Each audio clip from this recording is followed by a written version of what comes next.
Voilà. Eh bien, bonsoir à tous. C'est donc parti pour notre off sur la facilitation de transformation que j'ai le plaisir d'animer ce soir avec Jacques Fuchs, avec l'appui de Nathalie Sali qui est avec nous sur toute l'organisation de cette dynamique France Facilitation avec les off. Voilà, donc de la transformation mécaniste à la transformation vivante, en quoi la facilitation de transformation rend simple et puissant ce qui ailleurs est compliqué et difficile. On s'est mis peut-être une promesse un peu forte, mais c'est 2024. Et voilà, le chapitre de IAF France vous souhaite une beautiful, successful et impactful année. Voilà. Bienvenue donc à tous et à toutes. Facilitation de transformation. Donc je le disais avec Jacques, peut-être un petit mot sur toi, Jacques. Oui, c'est toujours, pas toujours très évident de parler de soi. Moi, ce qui me passionne, c'est tout ce qui est côté systémique, les systèmes, comment ça fonctionne les choses, comment c'est en relation. Et donc, c'est quelque chose qui me passionne. Et la transformation fait partie de qui je suis dans ma vision et dans mon identité. Donc, quand on parle de facilitation de la transformation, c'est sûr que ça me fait vibrer au plus profond de moi-même. J'ai dit. Super, merci Jacques. Et donc Olivier Réau, moi j'ai compris les enjeux de l'intelligence collective dans les années 90 en étant successivement dans une start-up et un très grand groupe français. Et j'ai créé en 2002 InPrincipo avec la conviction qu'effectivement l'intelligence collective, les dynamiques collaboratives pourraient être une réponse à la transformation de toutes les évolutions et on va en parler davantage. Et donc on a développé au cours de notre aventure chez InPrincipo un savoir-faire sur l'intelligence collective continue qui nous permet de transformer autrement que par les pratiques un petit peu délétères qu'on a commentées là dans nos articles et qu'on commentera encore très brièvement. Le sujet est de parler justement en positif. Voilà, alors peut-être à vous la parole. Qu'est-ce que pour vous la transformation? On ne va pas faire un grand forum tout de suite avec 40 personnes, mais l'idée c'est d'aller maintenant sur le board, d'aller sur le board du Klaxoon. Alors donc on a un lien sur Klaxoon, Nathalie, qu'on pourrait peut-être mettre dans la discussion. Est-ce que Oui, et comme j'ai entendu d'autres gens arriver, je viens de le mettre à nouveau. très bien, parfait. Et Et donc vous allez a priori arriver pile poil sur la question, qui est un petit vote sur Klaxoon. Est-ce que tout le monde est OK pour, et à l'aise pour aller rejoindre à bord Klaxoon?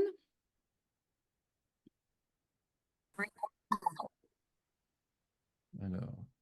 Cool. Et donc, pour répondre à la question, il suffit, il n'y a qu'à Faucon, double-cliquer sur le pavé rose. Pour vous, la transformation, c'est quoi? Et on s'est amusé à vous faire des propositions plus ou moins décalées. Tu nous partages le lien? Tu nous partages l'écran? À l'écran, Oui, de ce pas, de ce pas.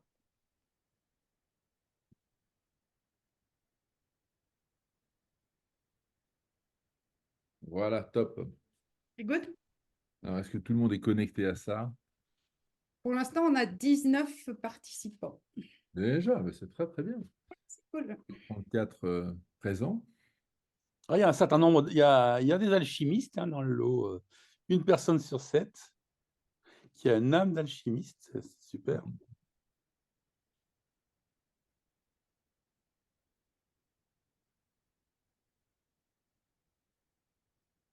Nous avons 10 votes. Donc, nous en attendons à peu près autant.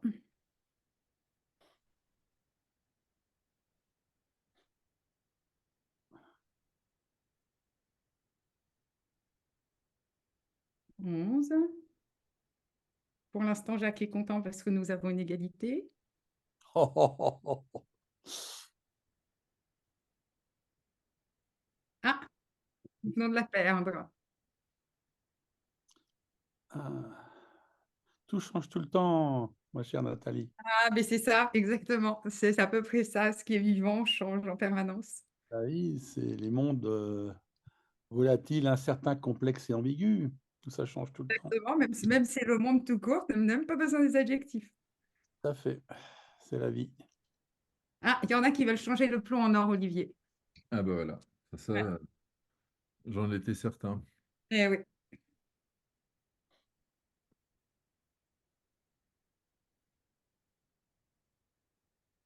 25 connectés au board. Ouh, Vous êtes ouh, plein de bouger. ouh, ça bouge. Bonjour Mais André. je ne comprends pas comment quelqu'un arrive à faire bouger la question. Alors là, c'est bloqué. Il faut que j'appelle Klaxon.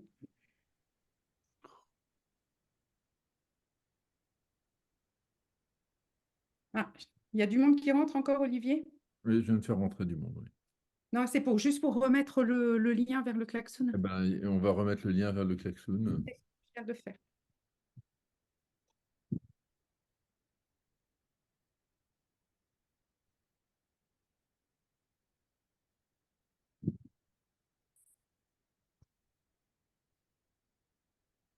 Bon. Est-ce qu'on est bon? Parce que... Ouais, enfin, on va s'arrêter sur une égalité. On va faire honneur à Jacques. Ah, c'est Et ça. l'égalité, c'est la métamorphose de chenille en papillon et devenir ce que l'on veut être. Ah, C'est quand là, même là. joli. Jacques, Olivier, un petit commentaire sur où on passe directement à la suite. Bah non, peut-être un mot sur Jacques, qui a peut-être une attention particulière. Non, je vois qu'il y a un certain nombre d'alchimistes dans les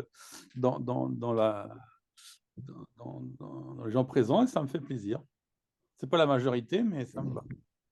C'est parfait. 5% sur 20 votes, ça fait une personne, en fait. Très bien. Bien, alors, Tu es obligé de nous faire une analyse mathématique d'un monde qui était vivant, complexe et ambigu, Stéphane. Mais les maths, c'est la vie aussi. La vie est faite de mathématiques aussi. voilà. Et Bon, ce ce qui que fait j'ai dit la pas force trop. de l'IF, c'est la multiplicité des points de vue sur les sujets en cours, effectivement. Nous pratiquons, nous aussi, l'intelligence collective. Et le sujet d'aujourd'hui, ça va être comment, justement, on peut traiter de transformation en intelligence collective. Est-ce que c'est plus puissant? Est-ce que c'est réaliste? Est-ce que ça marche? Et on va donc avoir quelques éléments de théorie avec Jacques et moi-même de manière assez courte et surtout une étude de cas et un petit atelier derrière pour réagir. Et donc, pendant que vous serez en écoute à la fois de la partie quelques éléments théoriques et de la partie étude de cas, vous pouvez tout à fait réagir en direct. Alors, comment ça marche justement, Nathalie, ce board de réaction en direct? Alors, l'idée, si au cas où certains n'aient jamais posté sur un board, vous cliquez sur le gros plus, ça vous affiche un post-it et vous pouvez mettre votre réaction, quelle qu'elle soit.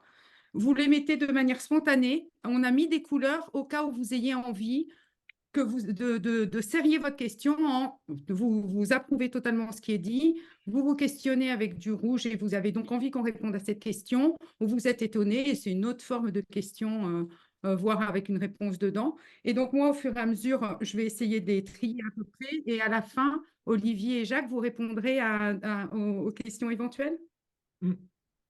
Donc c'est parfait. Je C'est bien ça. départage C'est bien ça. l'écran et j'ai un œil dessus pendant qu'Olivier et Jacques parlent. Parfait. Eh bien, nous sommes 40 maintenant. Merci de votre participation, de votre présence. Eh bien, donc, on va reprendre un petit peu le flux de notre off de ce soir, Open France Facilitation. Donc, France Facilitation qui est la partie programme de développement associée à l'IF, France, l'association professionnelle des facilitateurs. Alors, donc, qu'est-ce que pour vous la transformation? Vous avez été très clair, mais justement, pourquoi la transformation? Ça, c'est peut-être effectivement un sujet. On en parle depuis très longtemps, la transformation, mais en fait, elle prend plein de formes différentes et on a parlé de transformation dans les années 90, d'abord pour des sujets informatiques, et puis ensuite la mutation digitale, 2000, la crise financière, 2008, le monde VUCA, 2010, la transition énergétique, écologique, sociétale, 2014-2017, et puis plein de crises qui succèdent, des gilets jaunes, Covid, à d'autres choses encore. Et puis maintenant, on rentre peut-être dans d'autres formes de turbulences. C'est pas encore forcément bien nommé par tout le monde, mais est-ce que à chaque sujet, il faut son programme de transformation? Et donc, nous sommes effectivement de retour en 2024 dans ces années de turbulence. Donc, la question, c'est est-ce qu'à chaque demi-crise qui se profile au bout de l'agenda, on lance un programme de transformation, auquel cas on amplifie la complexité, l'incertitude et les turbulences, ou il y a peut-être une manière de faire autrement? C'est un peu la question qui nous est posée aujourd'hui. En fait, de quoi parle-t-on? Tout le monde a bien compris qu'il fallait quitter un monde ancien bien verticale, bien pyramidale. Ça, à longueur de LinkedIn, on en parle. La vraie question, c'est comment on trouve un autre système stable, parce qu'effectivement, la performance des organisations classiques, on le voit bien, ne résiste pas à l'exponentielle de la croissance, de la complexité. Donc ça n'a échappé à personne. La vraie question, c'est effectivement comment on fait une fois qu'on est là.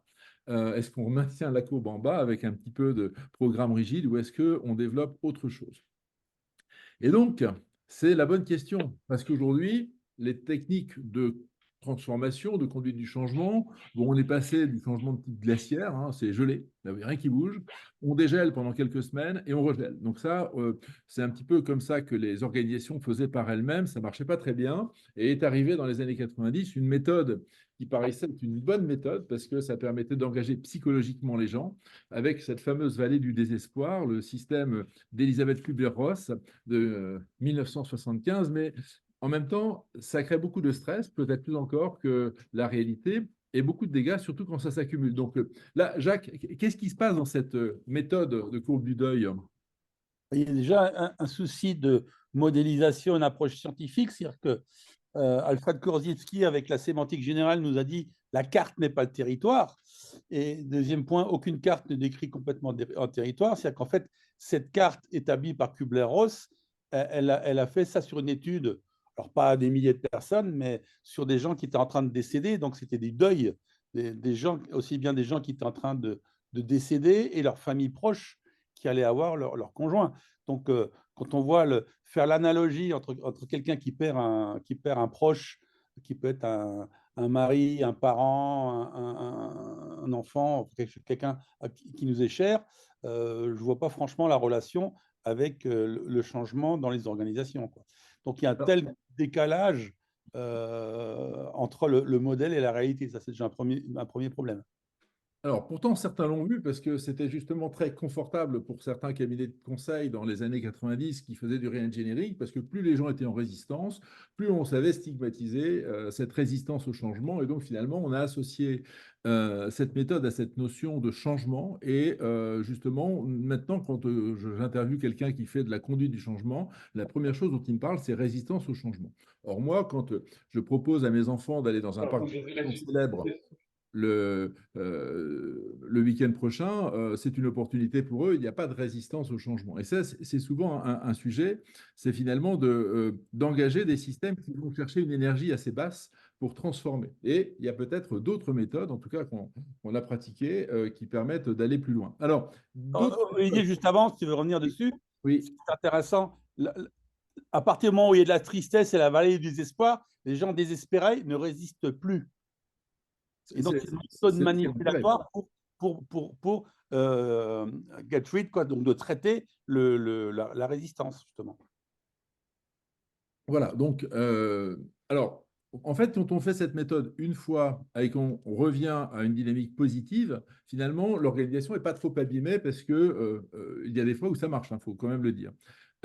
Mais on va quand même chercher des énergies très basses et quand on va les chercher trop basses, ça peut faire des dégâts. On l'a vu dans la fin des années 2000, je ne vais pas commenter ça, ça n'est pas le lieu. Mais en tout cas, c'est une méthode qui peut présenter des défauts, surtout quand on enchaîne les transformations. Et j'écoutais hier un groupe de travail qui était Intergrand Compte qui m'expliquait que maintenant, il y a des transformations qui se déclenchent tous les 6 mois parce que le manager A change, etc. Et qui fait qu'on ne fait que le début de la démarche et on ne fait plus la fin, on n'a plus le temps. Et donc, en clair, on accumule un petit peu beaucoup de stress négatif dans ces organisations. Donc, il y a d'autres qui ont cherché à faire autrement, avec une énergie peut-être plus intense, notamment Kotter. Donc là, effectivement, on a quelque chose qui fonctionne beaucoup mieux parce qu'on va chercher une forme d'engagement, d'alliés, etc. Mais telle que la démarche est souvent présentée, c'est une démarche qui est quand même assez conduite, assez verticalisée, assez déterminée, où les acteurs n'ont pas beaucoup leur place. Alors ça dépend toujours comment la partition est interprétée. Mais effectivement, le changement par l'urgence n'est pas forcément un changement en intelligence collective. Alors là, tu avais aussi un commentaire à faire, Jacques. Oui, donc ce qui est intéressant, juste dans le mot conduite du changement, hein, il y a un pilote qui décide à la voiture, à l'organisation, de l'emmener. Donc, on se retrouve effectivement avec du top-down qui, de nouveau, avec une approche systémique, c'est-à-dire que dès qu'on va vouloir bouger, hein, on le voit dans les arts martiaux comme le judo, vous tirez quelqu'un, vous le poussez, il va résister. Donc, c'est le PDG de Harley-Davidson dans les années 90 qui disait c'est pas que les gens ne veulent pas changer, mais ils ont horreur qu'on les change. Donc c'est le changement imposé, créer l'urgence. Souvent c'est souvent aussi un peu manipulatoire, moins que dans l'approche précédente, mais on n'est pas du tout dans l'approche intelligence collective où c'est le collectif qui va porter le changement et la transformation. Alors, justement, des changements, des transformations, pour donner un petit peu de notion, je crois qu'on va enfoncer les portes ouvertes pour la qualité d'audience qu'on a ici, mais effectivement, il y a différents types de changements. Alors, d'abord, le changement de type 1, Jacques? Alors, le changement de type 1, une approche systémique, c'est un changement qui est extrinsèque, c'est-à-dire qu'on veut changer de l'extérieur du système et on veut changer dans le système. Donc, il y a des automobiles qui ont été dessinées. Si je veux faire une métaphore dans le domaine de l'automobile, imaginez que vous ayez une voiture qui, quand vous lâchez le volant, qui tire naturellement à gauche. Un changement de type 1, c'est-à-dire que vous allez faire un effort permanent sur le volant pour que la voiture aille droite. Donc, aussi longtemps que vous faites cet effort-là, bah, la voiture va droite, mais dès que vous la lâchez, donc dès que vous laissez le système faire, hop, il va repartir à gauche. D'accord? Donc ça, c'est un changement de type 1. C'est instable et c'est quelque chose qui vient de l'extérieur. Et donc, on fait face, bien sûr, à l'homéostasie qui va être un peu la résistance du système au changement. Effectivement, sur le changement de type 1, pour les choses simples, en fait, il marche très bien, hein. C'est sur les choses complexes qui posent un souci. Donc en fait, Voilà. on va utiliser les moyens informatiques pour obliger les comportements. C'est-à-dire qu'à partir du moment, le système informatique va être la correction automatique du volant. Hein, donc, parce qu'en fait, ce type de changement est instable. Voilà. Alors, Donc, c'est pour ça le changement suivant. Oui. Le changement suivant en approche systémique, c'est le changement de type 2. C'est toujours un changement donc, qui vient de l'extérieur du système qu'on va imposer. Hein, et à ce moment-là, par contre, on va changer le système. Et donc, ça va demander plus d'énergie, plus de temps. Si je reprends ma métaphore de mon automobile qui tire à gauche, c'est j'amène l'automobile chez le garagiste, où il y a une intervention où le garagiste va régler le train avant pour qu'une fois que l'opération a été faite, donc elle est plus coûteuse, elle prend plus de temps que simplement donner un effort sur le volant. Donc on corrige, on répare l'automobile et quand elle sort du garage, après un temps d'intervention et avoir payé, l'automobile va effectivement droite. Donc le changement de type 2, c'est on change le système lui-même. D'accord ? Donc dans les organisations, c'est des choses qui peuvent prendre des années et on a toujours encore cette résistance qui vient en fait de l'homéostasie du système. Okay. Donc on n'a pas encore résolu cette approche où donc, plus on cherche à changer, plus on a de résistance. Donc finalement, on est toujours, Kübler-Ross semble toujours avoir raison ici des approches. Mais finalement, enfin, dans tous les bouquins, on parle de changement de type 1 et de type 2. Et en fait, tu nous parles, Jacques, d'un changement de type 3. Et en fait, le changement de type 3, la grande différence, c'est que le changement ne va plus être dû à une volonté extérieure au système, mais c'est le système lui-même, le collectif, l'organisation elle-même qui va être pas vu comme un système mécaniste, mais un système quasiment vivant qui va décider par lui-même de changer. Et donc à ce moment-là, l'homéostasie qui dans les deux premiers cas, freinait le changement. Là, on va avoir l'homéostasie qui va être un facteur accélérant du changement. Et c'est pour ça qu'on arrive à avoir des changements qui sont souvent 2, 3, 4 fois plus rapides que dans des changements de type 1 ou de type 2. Voilà. Et c'est dans la fluidité et avec quasiment plus de résistance. Donc, c'est bien de cela dont on va parler ce soir, parce qu'effectivement, on a beaucoup de débats qui se centrent sur type 1, type 2, mais finalement, et si la solution était dans le type 3? Alors, qu'est-ce qui se passe dans le type 3, Jacques? Alors, type 3, on parle de transformation. Alors, je ne vais pas rentrer, c'est un modèle que je vais développer un peu plus dans le off du 24 janvier. Mais si on regarde sur le côté, la colonne de droite, qui est dans le monde existentiel de l'espace-temps, on se rend compte qu'il y a un ensemble de niveaux qui sont des niveaux d'abstraction, l'environnement, les comportements. Et en fait, la plupart des conduites du changement cherchent à forcer juste le niveau du comportement. Éventuellement, on joue un peu sur les capacités par un peu de formation, mais la culture qui se retrouve au niveau entre identité et croyance, donc bien plus haut dans l'échelle, est très, très rarement adressée. Et donc, c'est une des raisons ici qui fait qu'il y a de la résistance de vouloir changer les comportements sans changer la culture qui se retrouve. Et tout l'enjeu, c'est ce qu'on va voir maintenant, c'est que pour monter dans les niveaux, il faut de l'énergie humaine, il faut effectivement de l'intensité d'échange et de la profondeur de conscience. Et donc, il y a un véritable enjeu à créer ces conditions. Et justement, c'est là-dessus qu'on a travaillé. Comment créer ces conditions? Eh bien, effectivement, pour quitter ce monde hiérarchique qui est finalement très performant, hein, dans un monde stable, ça a marché quand même pendant 2 siècles, ça a une performance opérationnelle.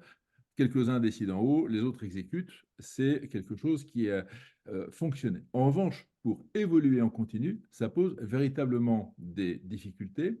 Et donc, on a la possibilité de développer les conditions d'un engagement continu en travaillant sur les 3 énergies naturelles du collectif que sont celles de l'engagement, ça tout le monde l'a vu, managé par le sens, ça c'est évident.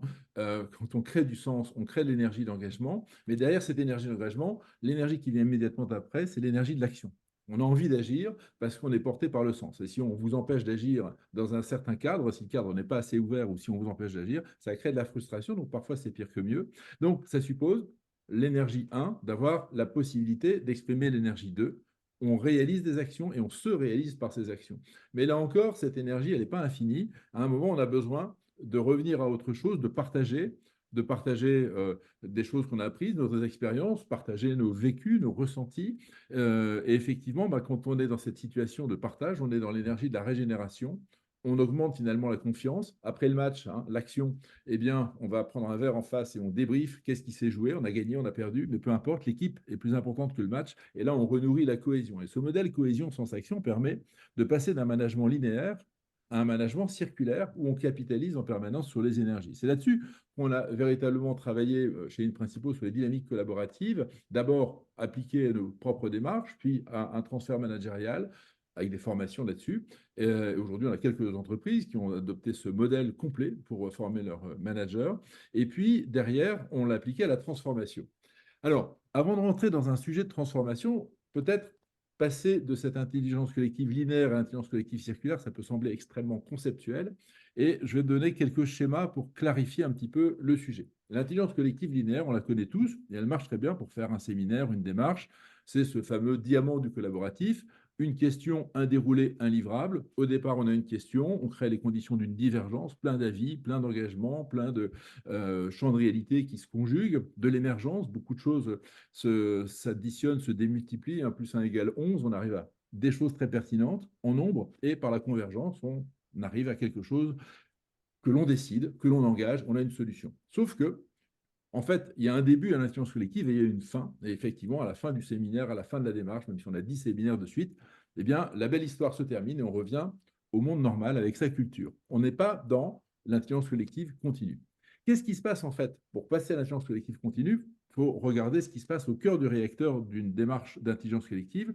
On a une dynamique des acteurs et une dynamique des actions. Et en fait, plus on partage, plus on comprend ce que l'autre veut nous dire, plus on co-construit, plus on arrive à des choses qui nous paraissent pertinentes, plus on s'engage, et bien finalement, plus on augmente notre énergie collaborative. Et c'est ce qui se passe de manière magique dans tous ces temps d'intelligence collective, c'est tout d'un coup on arrive dans une sorte de bulle où il y a plein de choses qui circulent, il y a une sorte d'énergie très agréable, il y a une puissance collaborative, et c'est ça finalement qui nous fait courir aussi, nous les facilitateurs, de créer ces moments incroyables qu'on en a là dans les collectifs, c'est qu'on arrive à créer véritablement une belle énergie qui est féconde, créative, qui crée de l'engagement, de la positivité, mais qui est éphémère. Et en fait, on se rend compte que cette énergie, si on travaille sur ces 3 énergies naturelles, se projeter ensemble, agir ensemble et grandir ensemble, eh bien en fait, on peut être dans l'énergie collaborative continue. Et c'est ça qu'on a qualifié de dynamique régénérative, puisqu'elle est à la fois régénératrice et active. Elle n'est pas simplement dans l'être, elle n'est pas simplement dans le faire, elle n'est pas simplement dans le devenir, elle est dans les 3. Et c'est ça qui permet effectivement non seulement d'aboutir à un système qui est fluide, mais surtout de créer des conditions aussi d'une transformation où, en créant cette énergie au départ, on arrive effectivement à rendre les gens acteurs de l'évolution de leur propre niveau. Et c'est des choses qu'on a pratiquées sur tout un tas d'acteurs ici, vous en a mis quelques-uns. En fait, ça fonctionne très très bien parce qu'en fait, c'est très fluide. Et surtout, ça permet, dans une transformation qui est complexe, parce que est-ce qu'elle est que écologique, la transformation, que opérationnelle, que digitale, que humaine et culturelle, que managériale? Souvent, elle est un peu tout ça. Jacques, est-ce qu'une transformation, c'est toujours sujet par sujet ou c'est tous les sujets en même temps? Ah bah, sujet par sujet, c'est l'approche qu'on pourrait dire sur un ancien paradigme, sauf que les sujets, j'aime bien cette métaphore d'un système complexe qui est assez rapidement auto-adaptatif, c'est le mobile au-dessus du lit de bébé, hein. Donc, Hmm. un mobile avec plein de choses. Et en fait, si on touche qu'un seul sujet, en fait, qu'est-ce qui se passe? Bah, tout le mobile bouge, donc tous les autres sujets bougent aussi. Et donc, en fait, on a besoin de travailler sur le système global et de travailler sur les sujets aussi bien en parallèle, mais en plus en corrélation, puisque les sujets se rebondissent les uns sur les autres. Donc, c'est important d'avoir justement cette vision globale et systémique si on veut commencer à transformer et pas simplement juste changer un comportement ici ou là ou dans la structure. Ok, super. Donc, il y a un enjeu de travailler sur les sujets tous en même temps, parce qu'effectivement, en plus, ils se nourrissent les uns par les autres, et c'est ça qui est extrêmement intéressant dans une transformation systémique, c'est que, comme le papillon, il ne fait pas que les ailes un jour, et puis que le reste du corps le lendemain, puis ensuite il termine par les antennes, c'est une transformation du tout, avec la fameuse cellule imaginale, cette propagation, vous avez certainement lu beaucoup de choses à longueur de blogs ou de livres, mais effectivement, voilà, c'est une transformation qui permet de transformer tout ensemble. Et ici, plutôt que d'être Olivier, dans la... Oui, juste par rapport à, j'adore la métaphore du papillon, sauf que, je mettrai un bémol, dans les organisations, on ne peut pas fonctionner comme ça. C'est-à-dire qu'on ne peut pas arrêter l'organisation pour faire la chrysalide et sortir le papillon. Tu vois. ok. Et ça, c'est un peu le bémol sur sur cette approche. Et ce qui est important, puisqu'à un moment, on a aussi cette déstructuration créatrice. Je ne sais plus qu'il avait modélisé. Il faut détruire pour reconstruire. J'ai plus le nom de la personne. C'est la destruction créatrice. Schumpeter. Schumpeter. Schumpeter. Samuel Schumpeter.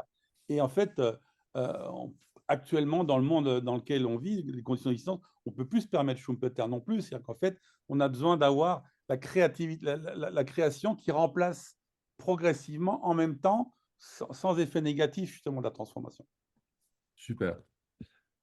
Merci Jacques. Alors, maintenant, la courbe que l'on pousse un petit peu dans nos transformations, alors elle n'est jamais exactement celle-là, elle est assez contextuelle, mais il y a effectivement un moment d'embarquement où on écoute les acteurs, on écoute le système et on se met en situation d'opportunité.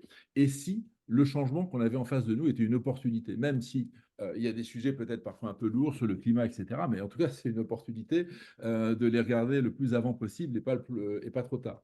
Et donc, d'abord, c'est une opportunité de regarder la situation telle qu'elle est et les opportunités qu'il y a à la dépasser, à la contourner ou à jouer, à danser avec. Et donc, ça nous permet de faire émerger une vision, c'est-à-dire une situation plus que désirable, une situation qui nous détermine à vouloir la choisir. Et à un moment, quand on est déterminé, on a une raison d'être et d'agir collective qui nous pousse, eh bien effectivement, on peut s'engager sur un chemin de transformation. J'ai compris que je pouvais être chanteur, c'est génial. Eh bien, avec des copains et les musiciens, on se met ensemble et donc on a choisi de devenir les numéros 1 de notre spécialité. Et donc, qu'est-ce qu'on va faire à partir de ce moment-là? On va se mettre à beaucoup travailler pour se transformer, pour devenir bon dans ce nouvel être collectif que l'on veut devenir. Et donc là, il y a effectivement un moment un petit peu de creux hein, quand on commence à répéter, on se rend compte qu'on ne joue pas encore super bien. Et avant de devenir véritablement la nouvelle organisation transformée, hein, qui est capable de jouer sur scène devant son public, ses clients, ses partenaires, son écosystème, sa nouvelle capacité à être et à fonctionner, eh bien effectivement, il y a un temps qu'il faut gérer de creux pour arriver véritablement au bout. Et plus on est en confiance avec nous-mêmes, plus on a commencé à jouer devant son vrai public, bah, plus la transformation s'ancre dans le réel et on devient véritablement ce que l'on voulait être quand auprès de toutes ces parties prenantes, on est dans cette nouvelle capacité. Et si on joue ça en plus sur une dynamique un petit peu de transformation continue, ça suppose effectivement d'avoir une approche assez circulaire de cette évolution. Donc, je vous invite maintenant, je vous laisserai sur les questions après, parce que je pense que derrière la théorie, c'est bien de rentrer dans le réel. Et donc là, je vous emmène en 2015. C'est intéressant de voir une transformation qui n'a pas commencé il y a 3 semaines, mais il y a quelques années, chez un cabinet d'experts comptables du Sud-Ouest qui s'appelle Exco. Alors Exco, pour être simple, c'est un réseau français. Il y a donc 25 cabinets différents. Le plus gros, c'est Exco Sud-Ouest, c'est des cabinets indépendants qui sont fédérés sous un même label. Et donc, ce cabinet d'experts comptables commençait à être très effrayé par, en 2015, ce qui arrivait avec le digital. Des portails de comptabilité permettaient, avec un niveau de service un tout petit peu dégradé, de faire pour 10 fois moins cher ce qu'eux faisaient déjà. Et donc ça a commencé à les inquiéter.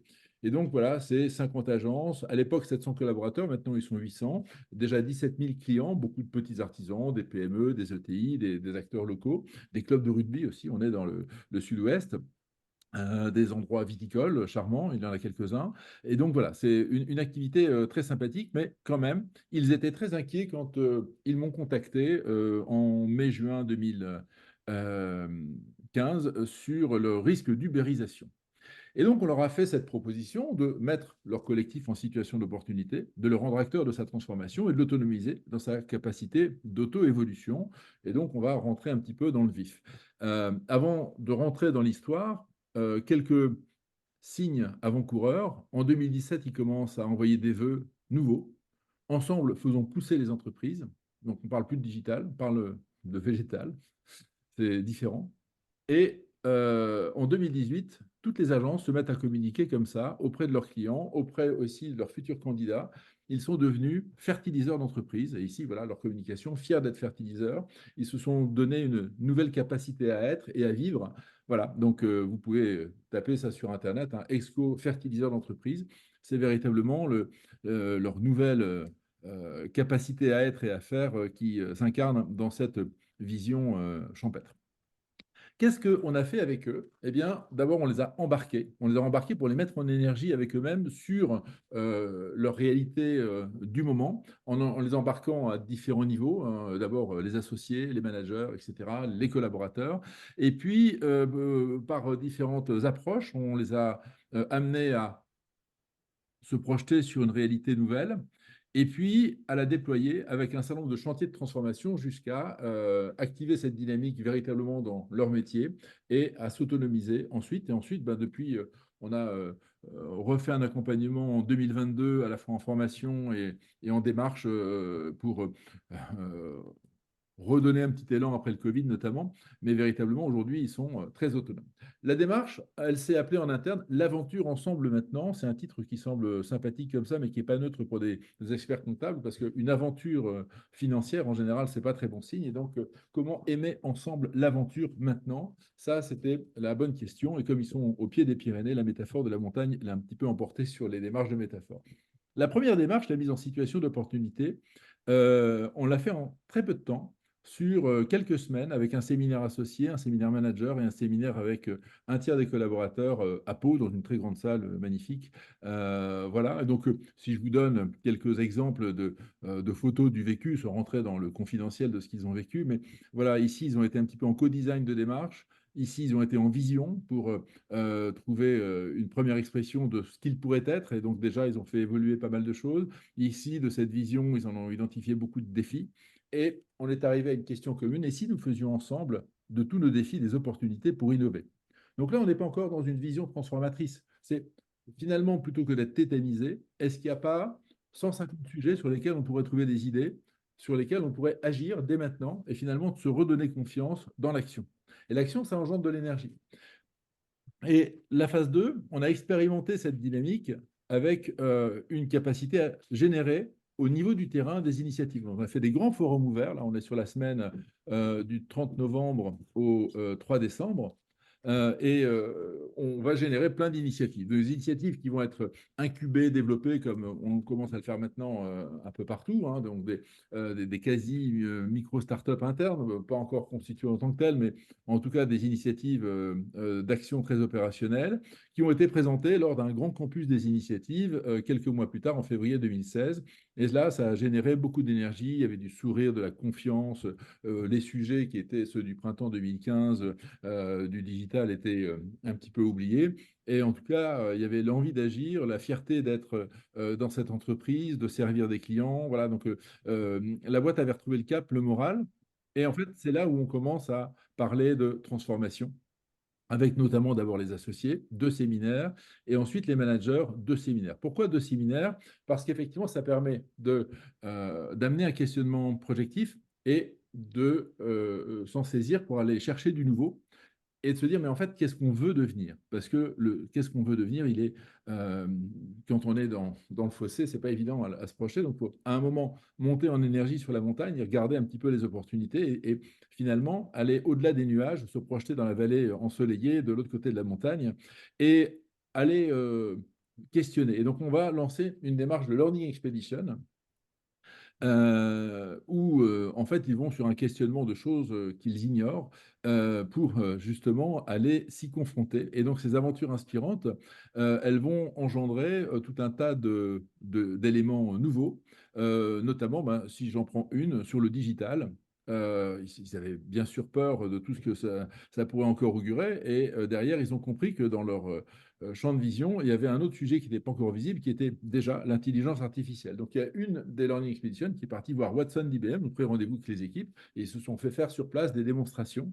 Et là, bien sûr, ils sont revenus avec à la fois le moral dans les chaussettes et des convictions sur un autre niveau. Mais finalement, si ces évolutions sont là, notre métier, ça ne va pas être de les empêcher. Au contraire, ça va être d'accompagner nos 17 000 clients, nos 17 000 chefs d'entreprise à comprendre comment, avec toutes ces transitions qui sont multiples, ils vont continuer à jouer leur rôle, voire même à s'en saisir, voire même à les dépasser, voire à en faire des opportunités. Finalement, notre métier, c'est de faire grandir les entreprises, notre métier, c'est de faire grandir les territoires, c'est de considérer les territoires comme un grand jardin. On est les jardiniers. Et de cette vision a émergé d'abord cette première raison d'être ici en septembre au retour, contribuer à l'épanouissement des hommes et à la dynamique au cœur des territoires. Voilà, ça c'est la raison d'être qui est posée et elle devient le sujet de travail d'un groupe élargi avec les managers sur la conscience d'avoir un impact sur les territoires. Et de cet impact, on engage 10 chantiers stratégiques qui se disent, mais finalement, comment on peut avoir un impact, comment on peut être les jardiniers des territoires. Et c'est là où progressivement, au campus stratégique, on pose la question d'être tous fertiliseurs. Et le tous fertiliseur retravaillé par une agence devient fertiliseur d'entreprise, fertiliseur associé fertiliseur, manager fertiliseur, on conjugue ça. Et ça se développe. Il y a une formation sur les managers fertiliseurs qui va se développer parce que finalement, les agents de la transformation, ce sont les managers. Il y a des entreprises qui se rêvent sans manager, mais effectivement, il y en a d'autres qui pensent que les managers peuvent être les activateurs de ce mouvement, les créateurs de conditions. Finalement, on est sur une architecture de facilitative leadership, de management par la facilitation, le questionnement, l'intelligence collective, et ça va véritablement les transformer. Quelques extraits de cette formation. On a une marque qui promet, mais finalement, on doit être en interne 10 fois plus que ce que promet cette marque pour pouvoir être légitime, d'où ce manifesto, je, nous tous, avec tout un tas de préceptes, et cette capacité à penser, cette mise en mouvement continue pour justement être, penser, faire et vouloir ensemble et fertiliser. Fertiliser, c'est créer auprès de ses collaborateurs et de ses clients en permanence les conditions à la fois du terreau de la plante et de la capacité à la plante de grandir. Donc voilà des experts comptables transformés, ils ne sont pas là que pour la photo, ils ont vécu une formation en plus dans des lieux assez inspirants, souvent viticoles, en biodynamie, donc il n'y avait pas que du désagréable dans ces formations. Et voilà, ils sont tous fertiliseurs, managers fertiliseurs, donc les différentes promos. Et derrière, s'engagent des chantiers. Mais surtout, il y a pas seulement des nouvelles pousses qui s'engagent. En 2018, ils m'ont surpris parce que je n'étais pas mandaté pour accompagner ça, je ne l'ai pas vu venir. Ils ont lancé une initiative assez novatrice qui s'appelle Nouvelle Terre. Nouvelle Terre, c'est finalement une démarche d'open innovation à destination de l'agriculture dans les territoires qui était assez bluffante. Alors après, pour un certain nombre d'autres circonstances, ils n'ont pas reconduit, mais la démarche était assez forte. Donc, des opérations dans différents lieux pour pouvoir mobiliser les talents, l'innovation des territoires. Là, vous l'avez ?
Donc, on est arrivé au bout, le temps des échanges. Donc, simplement une phrase pour conclure. On est passé d'une entreprise qui était un petit peu tétanisée par sa situation à une entreprise qui progressivement a trouvé sa confiance, son cap et son énergie, et effectivement qui a surpris par une initiative qui était complètement hors norme par rapport à ce qu'elle était 3 ans auparavant, avec voilà, une capacité à vouloir apporter un bénéfice à la fois métier et émotionnel en même temps à ces territoires. Donc, c'est ce témoignage que je voulais vous partager sur la transformation en facilitation pour travailler sur l'énergie du collectif. Voilà. Est-ce que vous avez des questions, des envies aussi peut-être de partager d'autres champs d'expérience ou des regards différents? N'hésitez pas. La parole est à vous.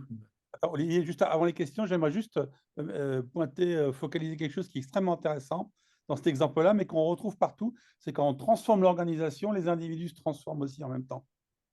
C'est On ne absolument, peut pas avoir l'un sans l'autre, en fait. c'est fondamental. Et Ça, ça a c'est été l'un de nos efforts, d'où le fait d'avoir aussi une durée longue. absolument. J'ai dit. Merci. Peut-être on peut aller sur le board, Nathalie, voir s'il y a des remarques, des observations, des partages, des questions. Ah oui, il y a une première question qui est arrivée. Je vais partager mon board dans 30 secondes. Pouvez-vous nous en dire plus sur ce qui s'est passé dans la phase d'autonomisation? Et je partage mon écran. C'est la bonne question. Est-ce qu'il y a d'autres questions? Est-ce que vous voyez bien mon écran? Oui. Et donc, la deuxième question, est-ce qu'il y a quand même une courbe du deuil dans la transfo partagée? Très bonne question. Alors, s'il n'y a pas d'autres questions, ben, on va y répondre. Alors, sur la phase d'autonomisation, il y a eu une très bonne séquence sur l'année 2017-2018. Et ensuite, en revanche, il y a eu un changement de gouvernance dans cette entreprise mi-2018 qui a fait que beaucoup de choses se sont arrêtées. Et des choses métiers et communication ont continué, et des sujets managériaux ont été un peu bloqués. Et on renaît pendant le confinement et nous avons eu chez les principaux un complément de mission en 2022 justement pour remettre un petit peu les énergies en phase. Donc l'autonomisation, en fait, c'est passé, on va dire, en plusieurs étapes avec des hauts et des bas. Et donc, voilà, on apprend de toutes ces transformations. Donc, on a effectivement eu un très beau final sur fin 2017 et premier semestre 2018 avec ce que vous avez vu. Et effectivement, après, bon, c'est souvent le cas quand on autonomise, hein, rien que la présence des accompagnants crée un cadre. Et quand il n'y a plus, il peut y avoir des trous d'air. Mais là, plus encore, il y a eu un sujet de changement de présidence et d'évolution de la gouvernance.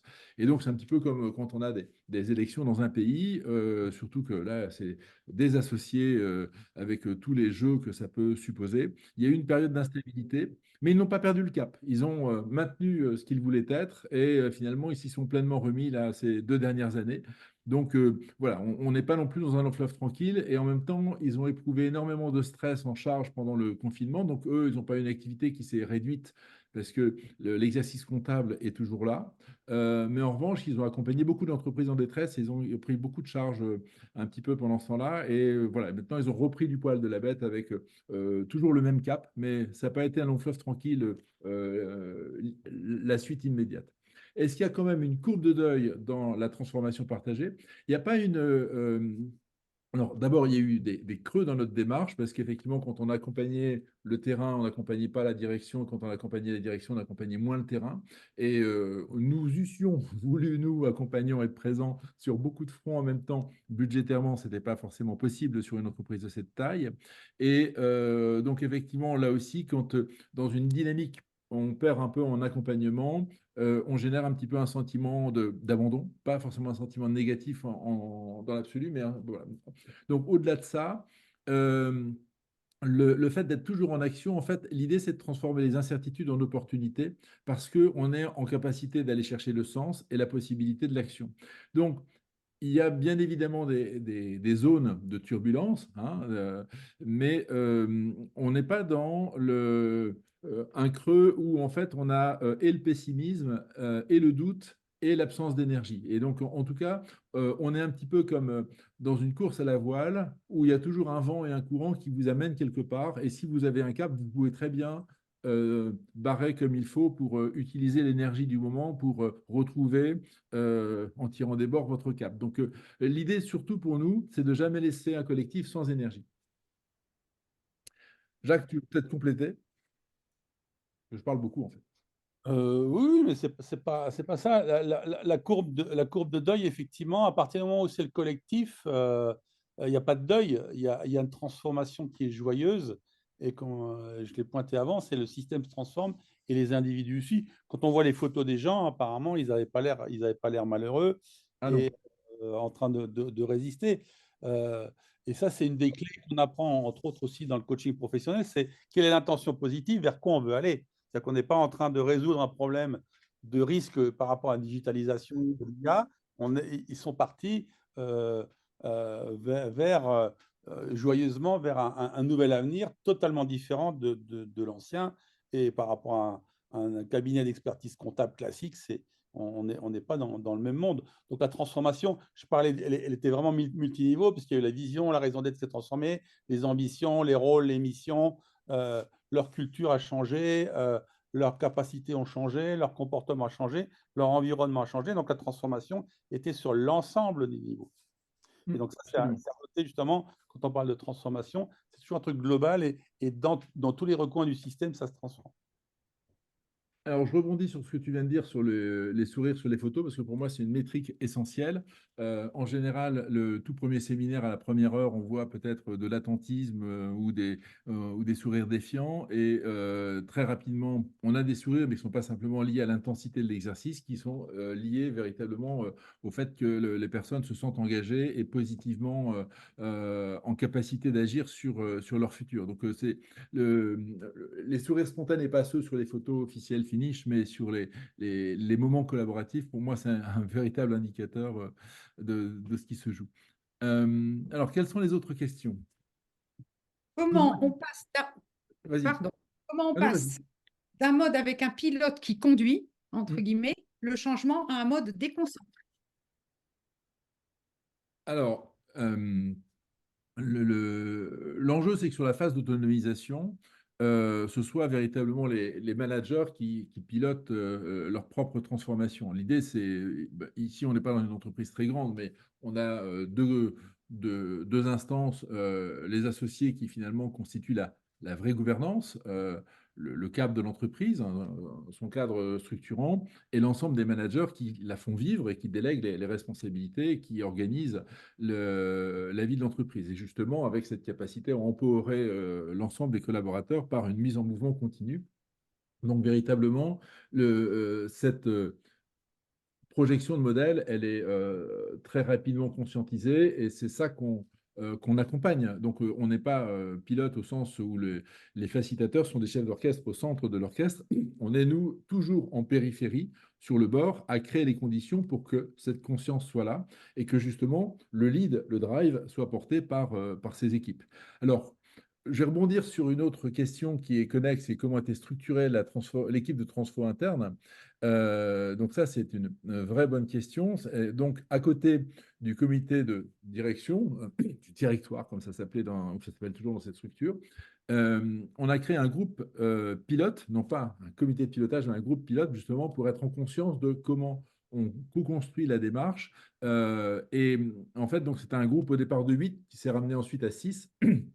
6 personnes avec 3 du comité trois du directoire et ensuite 3 qui venaient d'entités différentes avec des rôles différents pour co-construire avec le binôme de In Principaux qui était en accompagnement les différentes étapes. Bien évidemment, nous, on arrive avec quelques éléments en pensant savoir où on va, mais véritablement, ce que l'on acte, c'est ce que l'on a validé. C'est-à-dire on met tellement nos clients en conscience de ce qui va se jouer qu'ils sont capables, en tout cas, de décider les prochaines étapes et les modalités ou de faire des choix avec nous sur ce qui va être bon de faire. Et comme ça a une résonance avec le système, c'est porté. On est dans quelque chose qui est juste et en tout cas qui à chaque fois a une très bonne résonance dans la démarche. Et c'est autour de ce groupe pilote que l'on construit justement la capacité à prendre le lead sur la suite. C'est-à-dire que l'enjeu, c'est que ce ne soit jamais nous, les facilitateurs, qui soyons en drive sur l'organisation. Est-ce que j'ai répondu? Pardon. Bon. Pour Question. moi, oui. Oui, oui, absolument, merci. Y a-t-il eu des changements dans la gouvernance de l'entreprise pour accompagner cette métamorphose? Alors, il n'y a pas eu de changement pendant, mais en fait, l'idée est partie que la personne qui avait véritablement créé l'essor de cette entreprise, M. Christian Dubosc, qui a pris l'entreprise en 1984, quittait justement en 2018 son rôle. Et donc, c'est là où il y a eu effectivement des changements. Et donc, pour créer les conditions de sa suite, justement, il a souhaité qu'il y ait un programme de transformation qui mette en énergie l'entreprise sur un nouveau cap. Et effectivement, qu'il la mette en énergie dans un contexte où il y avait plutôt une menace forte avec ce digital qui inquiétait tout le monde. Et donc, l'évolution de gouvernance était attendue effectivement pour mi-2018 et elle s'est passée mais avec les turbulences que j'ai indiquées.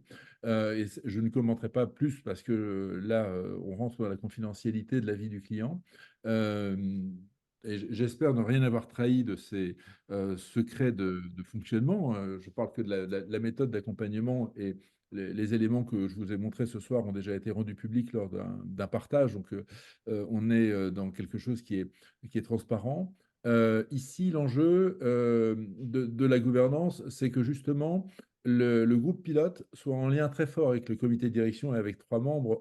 On était dans ce cas-là pour ne pas qu'on soit, et ça c'est un vrai risque dans les transformations, si, en fait il y a 2 risques. Soit on est directement avec l'appareil de direction, et ces jeux de pouvoir font souvent qu'on ne peut pas avoir beaucoup d'audace dans une transformation. Et quand on crée un appareil trop indépendant du pouvoir, eh bien, on a souvent trop d'audace et à un moment, on se fait rattraper par les bretelles et on vous remet à votre place et ça casse la dynamique. Et donc, l'enjeu pour nous, c'est de créer un jeu tensif avec la. Et l'idée, c'est véritablement d'être transparent avec le comité de direction pour lui dire, en fait, on a besoin effectivement que vous soyez un pied dedans, un pied dehors pour qu'il y ait une liberté d'action qu'on soit dans une projection de nouvelle culture où vous êtes sur la réalité d'aujourd'hui et qu'en même temps, euh, ça reste un peu chez vous. Donc, cette alchimie, elle n'est pas extrêmement évidente, mais quand on la réussit, ça permet d'aller loin sur la démarche. Je prends une question ou tu veux choisir? Non, non, je préfère que tu lises une question. Quels sont les points clés de succès pour accompagner le changement culturel? Oh là là. Je vais peut-être laisser Jacques parce que je parle beaucoup.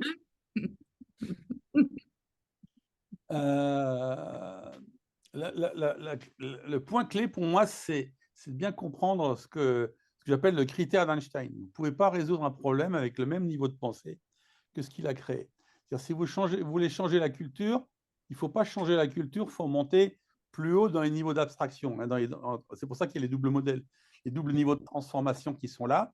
La culture se niche au niveau des croyances et des valeurs, un petit peu sur l'identité.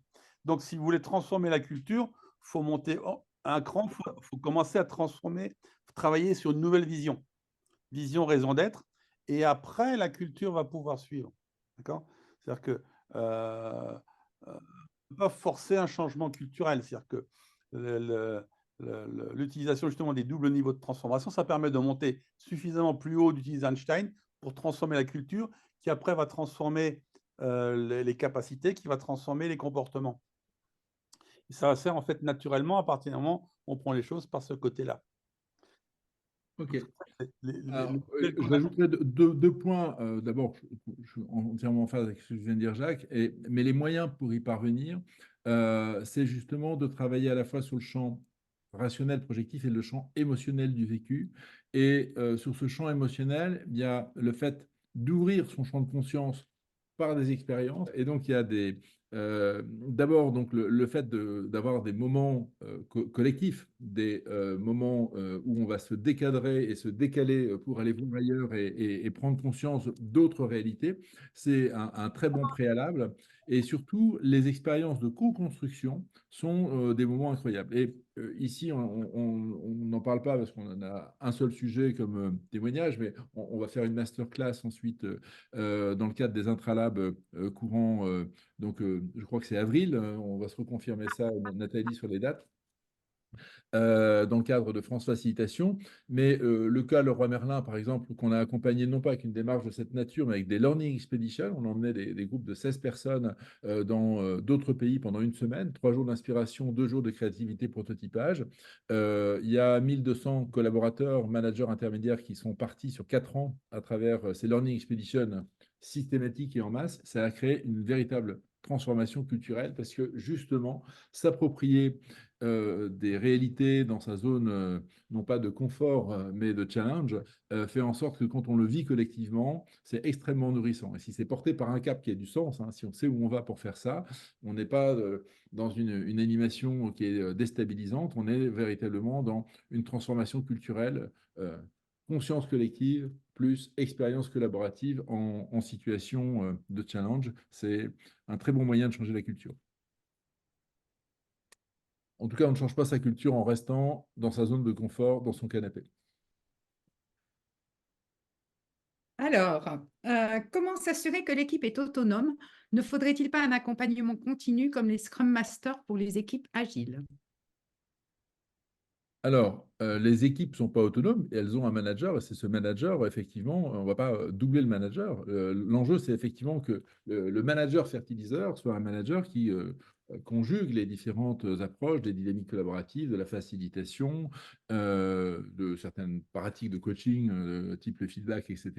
Et en gros, c'est au manager d'être le jardinier de sa propre équipe et de s'occuper autant du terreau que de la plante, autant des conditions humaines que finalement des projets à faire grandir. Et pour revenir au schéma tout à l'heure de la dynamique collaborative, autant de la dynamique des actions, son métier, faire du chiffre, que la dynamique des acteurs, ce qui fait que véritablement une entreprise est une entreprise, parce que sans organisation, sans équipe, on ne fait pas une entreprise. Et dernière question, coaching d'organisation, facilitation, y a-t-il pour vous une différence? Laquelle? Qu'est-ce qui fait que vos clients viennent chercher de la facilitation pour leur transformation? Là, Vas-y. je vais répondre. Dans le coaching d'organisation, on fait au mieux du changement de type 2. C'est-à-dire qu'on va faire du top-down, on va chercher à imposer un changement au système. Donc, on va se retrouver avec de la résistance. Même si dans le coaching d'organisation, on va mettre quelques pincées d'outils de type systémique, on ne va pas travailler sur un type 3 où on va rester dans du top-down et pas de ce que j'appelle en anglais l'inside-out. En changement de type 3, c'est le système lui-même qui change et qui va de l'intérieur du système vers l'extérieur. Et donc, le niveau de résistance n'a rien à voir. Voilà, donc, ce n'est pas les mêmes mondes. Alors après, il y a des gens qui sont formés aussi, comme c'est mon cas, au coaching systémique d'organisation. Donc à ce moment-là, on commence à voir l'organisation comme une entité vivante, système qui n'est plus un système mécaniste, mais un système vivant, avec toutes ses variétés et ses complexités. Mais l'idée, c'est d'accompagner, de faciliter, de coacher éventuellement au sens du coaching professionnel et pas du coaching agile, hein, où on va chercher à imposer une méthode. Là, on est dans l'approche du coaching professionnel, c'est le client, le système, le collectif qui décide.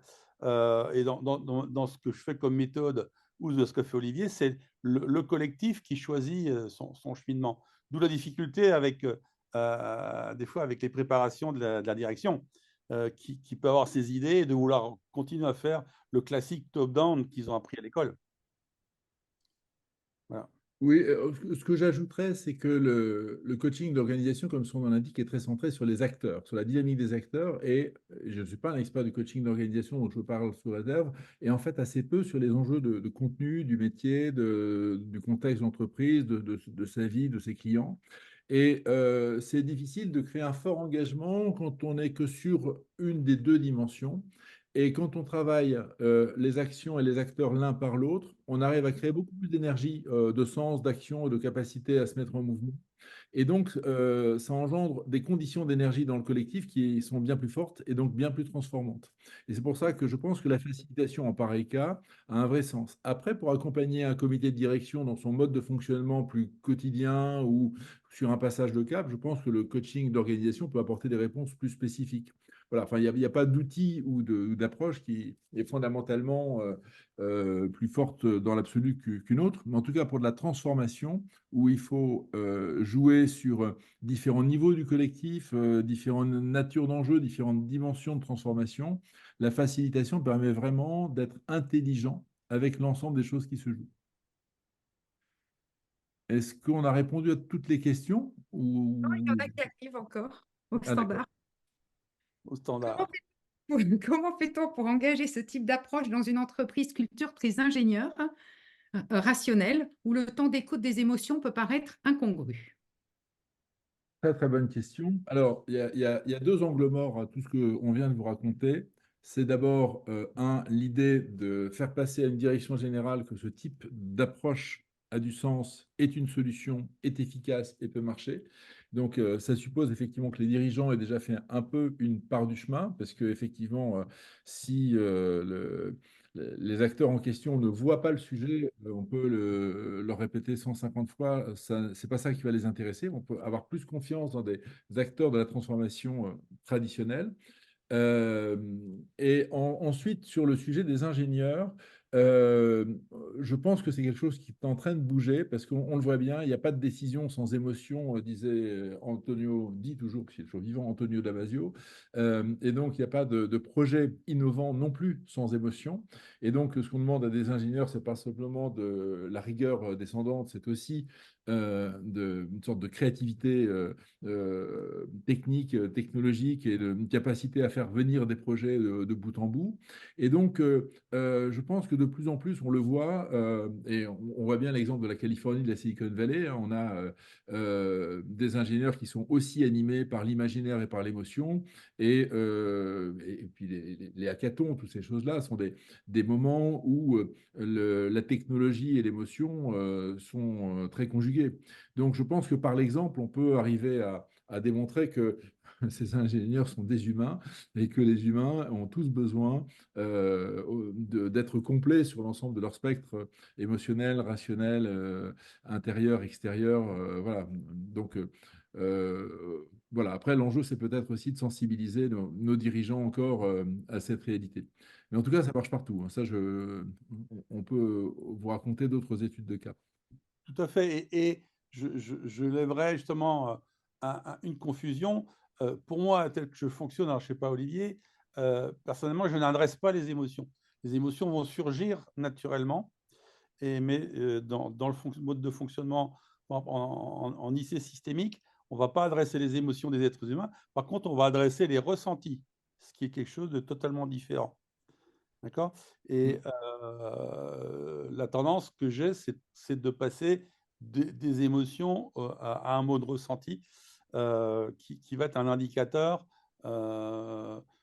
Les émotions sont plutôt, si je fais une métaphore, un thermostat. Les émotions vont obliger des comportements à différents niveaux, même des impacts dans le corps, alors que le ressenti va plutôt être un mode thermomètre. C'est quelque chose qui va nous permettre d'échanger et d'être en relation avec aussi bien le collectif, le système, qu'avec les autres êtres humains qui le composent. Ah, donc, c'est une distinction que je fais très, très vite, justement, pour éviter les confusions. J'ai dit. Merci Jacques. Alors on va reprendre une dernière question, puis après on va passer aussi à la suite, puisque ce off est aussi un petit peu une première approche d'une démarche de France Facilitation qui est un petit peu plus construite, dont on va parler ensuite. Une dernière Donc, je vais question? en choisir une et que la personne qui a mis la question, du coup, qu'on ne va pas choisir, ne Ah, m'envoie sur. il ne reste plus que deux, c'est ça? Il reste deux questions. Ah bon, allez, on peut l'écouter les deux. Voilà, On va y répondre vite, on ne va pas faire de ça va nous frustration. sauver la vie. Comment la direction parvient à accepter le fait que le collectif choisisse son cheminement? Alors, là, c'est aussi un jeu extrêmement important à nourrir. C'est que d'abord, on ne dépossède pas complètement la direction de sa capacité à diriger, c'est-à-dire à acter le bon cap. Et donc, c'est la raison pour laquelle on a plus de considération dans cette équation pour les associés, puis pour les managers, puis pour les collaborateurs. Et c'est aussi un jeu naturel. On ne demande pas aux collaborateurs de faire un choix complet de cap. Mais l'enjeu, c'est de créer dès le départ une résonance. On l'a fait sur le premier mois avec une résonance qui va des associés aux collaborateurs, puis ensuite tous les collaborateurs ensemble pendant 4 mois avec des initiatives. Et donc là, on a un dialogue complet et on voit bien les sujets qui sont questionnés, etc. Et donc, en fait, si la direction est en conscience complète de ce que vivent les collaborateurs par tout un tas de choses qui ont été formulées, discutées, quand arrivent les temps de choisir le cap fort, et c'est ce qui va se passer à l'été 2016 entre les séminaires qui ont lieu avant l'été, les Learning Expeditions, et les séminaires qui ont lieu après l'été, justement, l'attention à l'humain, le fait que l'humain client, l'humain collaborateur, etc., vivent aujourd'hui tout un tas de choses complexes qui les perturbent, est parfaitement rentré dans le champ de conscience, d'où le cap qui a été formulé. Donc on ne dépossède pas, en fait, on fait en sorte que les différentes natures d'acteurs se conjuguent pour que ça fasse un seul et même système. C'est véritablement là. Voilà, on ne donne pas le pouvoir à la base contre la direction, on ne donne pas le pouvoir à la direction contre la base, on fait en sorte qu'on est tous dans le même bateau, et on est tous un seul et même système. Et c'est là tout d'un coup que la confiance prend et que les choix qui sont faits sont forts. Et dernière question, comment faire comprendre aux clients cet aspect agile d'accompagnement avec un agenda dynamique? Est-ce qu'il y a une session d'acculturation des acheteurs à la démarche au préalable? Alors, quand le client que nous accompagnons, c'est finalement aujourd'hui toujours un petit peu l'angle mort de nos démarches, parce qu'effectivement, nos clients existants, ils sont extrêmement convaincus, et parfois, c'est eux qui nous amènent d'autres opportunités parce qu'ils ont témoigné. Et effectivement, quand on va à la rencontre de clients de manière un peu proactive, voilà, on aimerait bien créer ces conditions d'acculturation. Donc ça reste un vrai sujet. Voilà, comment des clients font chemin pour, à un moment, passer commande à des facilitateurs d'une démarche. Alors aujourd'hui, je dirais, on commence, et c'est un petit peu l'ouverture de cette session, on commence à avoir un argument majeur pour les faire basculer. C'est que les méthodes classiques qui vont là dans la vallée du désespoir et qui créent du stress, aujourd'hui, elles saturent les organisations et elles sont contre-productives. Autant dans les années 90, ces méthodes psychologisantes étaient une explication pour faire passer la pilule du changement, et puis il n'y avait rien d'autre, et ça marchait plus ou moins, donc c'était très bien, et puis c'était surthéorisé scientifiquement, donc c'était très bien. Mais aujourd'hui, on voit bien qu'il y a un désengagement complet. Et j'écoutais encore hier un groupe, je le disais, de gens de grands groupes, une sorte de groupe de co-développement, qui témoignaient tous qu'il y a beaucoup trop de transformations qui se succèdent. Les vagues viennent les unes après les autres. On n'a plus le temps de s'approprier quoi que ce soit. On n'a même plus le temps d'atterrir. Donc, c'est une inflation de désengagement. Donc, je pense qu'aujourd'hui, il y a capacité à faire entendre à des directions que il y a des méthodes qui sont contre-productives et des méthodes qui marchent. Oui. Alors, Olivier, si je veux rebondir, justement, le changement de type 3, dans mon expérience, ça permet d'aller 3 à 4 fois plus vite en transfo qu'avec des changements de type 2. Donc, justement, quand on est dans le changement de type 2, on n'arrive pas à suivre. C'est une des raisons plus de changer et de passer, de faire un saut paradigmatique sur un mode de changement différent qui va beaucoup plus s'adapter aux changements rapides qu'on a actuellement dans les environnements. Donc, c'est presque un argument, le fait qu'ils ne suivent pas. Ça veut dire que la méthode utilisée n'est plus la bonne. Elle est devenue obsolète. Enfin, Tout à fait. Ah oui. Donc, moi, je crois qu'il faut effectivement arriver à clarifier de plus en plus. Et je pense que le fait de se fédérer autour d'une structure comme l'IAF pour aussi faire porter notre voix davantage, parce qu'aujourd'hui, quand on regarde sur le marché, les acteurs du conseil sont extrêmement structurés, sont très visibles, ils ont beaucoup de moyens. Les acteurs du coaching ont fait aussi beaucoup de chemin pour se structurer. Et les acteurs de la facilitation, quelque part, ils sont un peu aux premières loges d'une transition et d'une transformation aujourd'hui qui devient intense. Ils ont de véritables réponses. Et pour autant, dans le concert RH, accompagnement, direction générale, ils sont assez peu visibles. Et je pense que voilà, on a donc rejoigné l'IAF et continué à en parler autour de vous. Voilà. c'est le travail du cercle 8. Et Exactement. il y a une petite remarque très Oui. rapide dans le chat. OK, Oui. mais changement de type 2 ou 3, ce n'est pas très parlant pour des prospects. Alors, il est clair qu'ici, on s'adresse dans le cadre du off. On est un petit peu jargonneux parce que notre intuition, c'est que les participants que vous êtes sont déjà un peu aguerris à tous ces questionnements. Il est bien évident que si on fait des matinales, des after-work, des communications X, Y ou Z sur ces approches à destination des dirigeants, le langage doit être bien plus simplifié pour ne pas rentrer dans des choses ésotériques. Ça, on en est bien d'accord. Et nous avons fait le tour des questions. Bravo. Alors, la suite.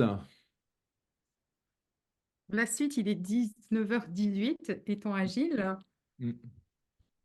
parce que l'atelier, on essaye de le faire en 2 minutes. Mais Oui, on peut très bien faire un atelier en 2 minutes. La question qui est posée à toutes et à tous ici, en quelques minutes, en mode parallèle, comment nous, les facilitateurs, pouvons-nous agir justement plus significativement dans le champ de la transformation? Voilà, vous prenez chacun 2-3 post-it et vous mettez les meilleures idées qui vous viennent à l'esprit. Pas je mets seulement 2 minutes. c'est bonne. Testez votre agilité en fin de off. C'est parti. Un sprint, On a quelques voilà. surprises. Un petit sprint pour terminer. Ne partez pas tout de suite, on a quelques bonnes choses à vous partager à la fin. Ah, Et ben voilà, c'est terminé.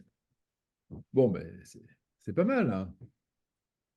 Donc, voilà, si on grossit bien, découvrir cette démarche de transformation en se formant, ben tiens, on va en parler. Prendre le système là où il se trouve, être structurant auprès des commanditaires, traduire notre méthode avec des mots simples à comprendre, encore un peu de travail peut-être, en créant des événements pour mieux expliquer la démarche, en jouant collectif pour acculturer les décideurs. Oui, effectivement, comme nous, les facilitateurs, on pourrait être davantage plus collectif, ça c'est vrai. Être nous-mêmes dans une dynamique vivante, s'attendre à l'imprévu, en s'appuyant sur nos caractéristiques d'humain pour faciliter, optimiser les changements. Prendre le temps de comprendre collectivement où les rouages sont grippés pour agir sur les bons leviers. Prise de parole régulière dans différents cercles, oui, faire de la pédagogie sur ce qu'est la facilitation en partageant des expériences positives, on essaye, mais je pense qu'on peut aller beaucoup plus loin, et en présentant des notions de changement aux futurs clients. S'ils n'accrochent pas, c'est mauvais signe. En créant une synergie entre les participants, expliquer la différence entre les gros cabinets et leurs transfos et celle des facilitateurs de transfo. Bah, on essaye un petit peu de faire ce soir, mais effectivement, il faudrait aller plus loin et l'expliquer à nos destinataires. En tout cas, merci de toutes vos propositions. Ben voilà, merci de vos échos et de vos propositions.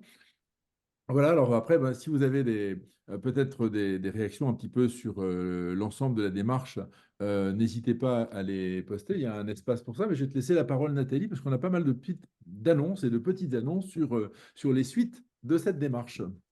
Nathalie. tu veux pas parler formation, d'accord? Alors, si, je peux parler de formation. Alors, je ne pensais pas qu'on en parlait tout de suite, je pensais que ça venait à la fin, mais effectivement, Jacques Fous, GF Inside et InPrincipo, l'équipe ici, on lance un 8e programme de formation justement sur facilitateur de transformation, un programme en 8 journées, avec une première promo donc, qui démarre en mars. Et donc, bah, voilà, vous avez la possibilité de nous poser des questions, télécharger des documents sur le site InPrincipo. Et vous avez ici la fiche descriptive au format Calliope qui est accessible. Et puis, vous pouvez d'ores et déjà vous inscrire. Il y a un early bird si vous venez de la part de France Facilitation avant le 31 janvier. Hein, c'est toujours un petit peu nécessaire de créer les conditions d'une bonne promo. Hein. L'idée pour nous, c'est d'avoir entre 8 et 20 participants parce que si on est trop peu, il n'y a pas de vécu sur la dynamique collaborative. Donc voilà, donc si ça vous intéresse de vous former, c'est le moment ou jamais. On lance une opération voilà, en mode interentreprise ouvert aux candidats indépendants. Et après, le cœur de métier d'InPrincipo est plus de faire des formations intra-entreprise. Donc, si vous êtes dans une entreprise et que vous souhaitez former vos acteurs sur une démarche de cette nature, n'hésitez pas, c'est aussi une possibilité. Voilà. C'est bon pour vous inscrire, hein, vous cliquez sur le petit post-it et pouf, vous vous inscrivez. On passe à France Facilitation? On passe à France Facilitation. Alors, France Facilitation, c'est un programme qui est porté par l'IF et qui propose un certain nombre d'événements en particulier, donc les off, mais qui sont ouverts à tous et qui sont réservés aux abonnés, les interlabs qu'on est juste en train de créer, qui sont constitués essentiellement de masterclass et de rétex, va-t-on dire. Ils vont être le vendredi sur un créneau à peu près 13h, 15h30. Mm. Il y a aussi, si vous êtes abonné France Facilitation, vous pouvez devenir créateur de off, c'est-à-dire être à la place très convoitée d'Olivier et Jacques ce soir. Et vous pouvez aussi vous inscrire. On va lancer la communication la semaine prochaine au groupe d'échange de pratiques. Donc là, c'est un groupe réduit de 10 personnes qui va se réunir tous les mois et qui est porté par Éric Legrand. Et sinon, en tant qu'abonné, vous avez des tarifs sur les Up Days, qui sont des journées pareilles qu'on est en train de concevoir, qui sont très engageantes, avec une réflexion profonde sur nos métiers. Le Summer Camp, dont on a fait la première édition l'an dernier et qu'on espère reproduire l'été prochain, et tous les événements spéciaux qu'on est en train d'inventer ou qu'on va inventer. Et donc, pour ça, vous pouvez aller vous abonner sur notre site AssoConnect. Et pareil, il suffit de double-cliquer sur ce magnifique post-it et il vous en coûtera la modique somme de 50 € par an. 50 € TTC, puisque nous sommes une simple association. Pour les- TTC, exactement. Y a-t-il des questions? Non, point. Ensuite, je vous ai donc parlé des interlabs qui étaient réservés aux abonnés. On démarre le 29 mars avec Olivier et Jacques qui vont aller beaucoup plus loin sur la même thématique que ce off, avec des partages de cas, des grandes approches. Là, j'ai un peu recopié le texte qu'ils m'ont donné, et les pratiques clés. Et il y aura aussi une édition le 7 juin. Et il y a aussi un interlab global, je crois, qui est dans les tuyaux et on attend bientôt pour la date. Et pour suivre notre actu, puisque pour l'instant, évidemment, on n'a pas encore lancé les inscriptions, il suffit de vous abonner au site francefacilitation.org. Pareil, vous double-cliquez. Et là, vous serez notifié à chaque fois de tous les nouveaux événements concrets. Et maintenant, on va parler des 2 prochaines dates. Donc, Jacques l'a évoqué un petit peu tout à l'heure. Mercredi prochain, il interviendra seul sur les doubles niveaux de métamorphose. Est-ce que tu veux 30 secondes dire quelque chose, Jacques? Non, mais c'est un peu la suite un peu logique avec une vision un peu de modèle de transformation pour que ça marche et pour faire en sorte que ce soit le système qui évolue et pas qu'on fasse du top-down et ainsi de suite, quoi. Et donc, que la transformation se fasse sur tous les niveaux. Donc, si on veut que ça se fasse sur tous les niveaux, on a besoin des RSC. D'accord. Sinon, on reste que sur le niveau des comportements. Donc, on gardera le modèle, d'où ça vient, comment ça a été créé, et des applications à la fin, on verra des applications pratiques dans des organisations par rapport à des problématiques, comment on utilise le modèle. Merci beaucoup, Jacques. Donc, le off est présenté plus en détail sur le site. Je vous ai mis le lien direct. Et si vous voulez aller tout de suite vous inscrire, vous avez le formulaire d'inscription qui est dans le post-it rouge, orange. Et enfin, Stéphane, est-ce que tu es encore là? Le 31 janvier, c'est sur les constellations d'organisation. Je suis encore là. Oui, et on passe d'approche systémique en approche systémique et on rebondit en approche systémique. Ce sera janvier et le mois du système. Voilà. Oh là, c'est très bien dit. Alors, ce sera jauge limitée pour les constellations, hein, donc inscrivez-vous vite. Oui, parce que j'ai vu qu'il y avait déjà des inscrits, Oh, super, il faut regarder ça. pas des Ouais. masses, mais il y en a quand même. Donc, Ok, super. la jauge, tu sais à combien tu la limites? On va dire douzaine, 12. Ah oui, donc dépêchez-vous de vous inscrire. Oui, Ça me dépêchez-vous, fait oui, gagner, je suis dépêchez-vous. en train de vous Bah, donner, là. peut-être ça peut être 15, mais Mais voilà. dépêchez-vous de vous Ouais. inscrire. Et là, on peut dire qu'on est à- Nathalie, juste, moi j'avais aussi dans mon agenda, on a mis ensemble, un lab le 12 avril. Alors, Oui, j'ai mis que les dates, que les vôtres, parce que oui, le on verra, on communiquera oui, plus précisément sur les dates, Jacques. j'ai mis les interlabs, les vôtres, Jacques, c'est tout. Et non, là, parce que j'étais contente, il est 29, et là, maintenant, on peut faire notre nuage de mots et on aura fini à l'heure. Et là, Alors, ça ira. ça marche un nuage de mots, Nathalie. Alors, vous double-cliquez, et là, vous mettez un mot. Alors, par contre, là où c'est limité, c'est qu'il n'y a le droit qu'à un mot. Si vous Ah oui. mettez bonne humeur, bah, ça va faire bonne et puis humeur. Ou alors, vous mettez un tiret entre les deux.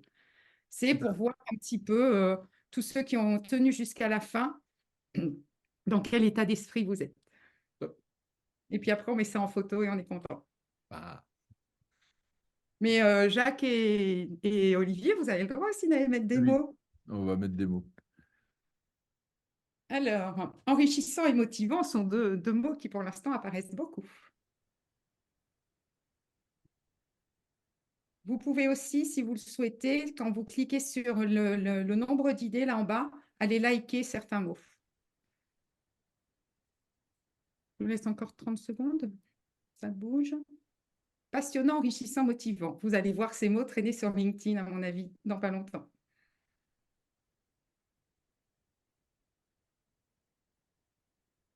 Ok. Illustratif, profond.